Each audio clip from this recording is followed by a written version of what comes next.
Hello. Welcome to this tutorial on the University of Iowa's Phonetics, the Sounds of American English website. In this tutorial, I will introduce you to the navigation of the site and demonstrate how it can be useful for improving pronunciation of the segmental sounds of English.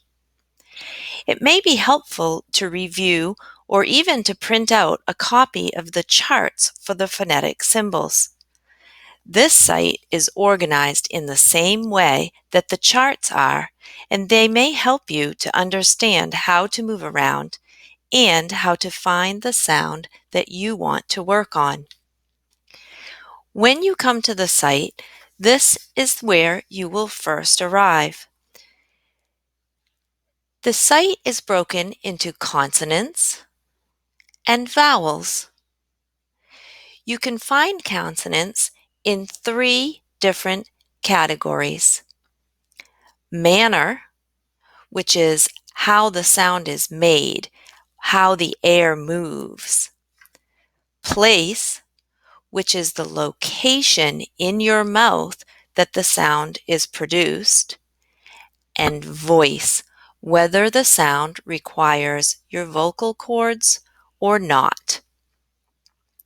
Vowels are broken down into monophthongs, which are the single vowel sounds, and diphthongs, which are the two vowel sounds produced together. So to find a particular sound, we'll choose one of the categories.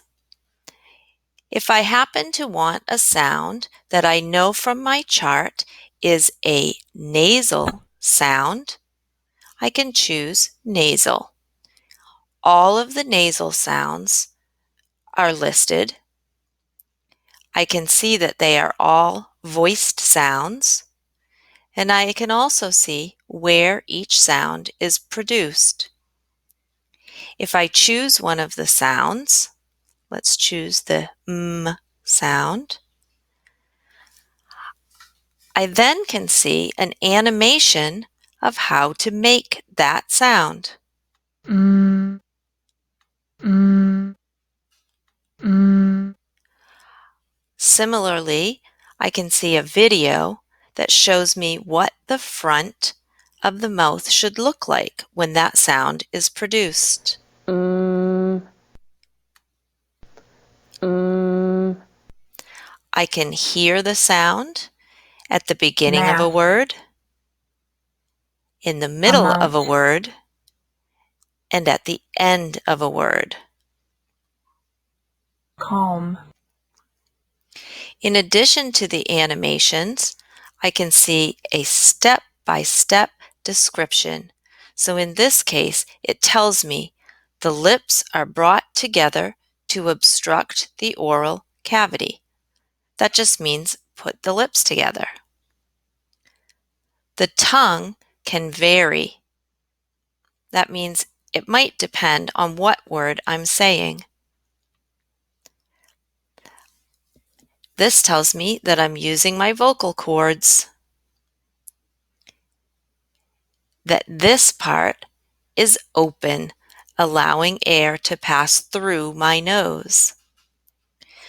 So there's a good deal of information about every single sound of the English language. I would recommend that you explore this site, see if you can become familiar with where to find the different sounds. This is a great way to practice your individual segmental sounds. Thank you for viewing this tutorial on the Sounds of American English website.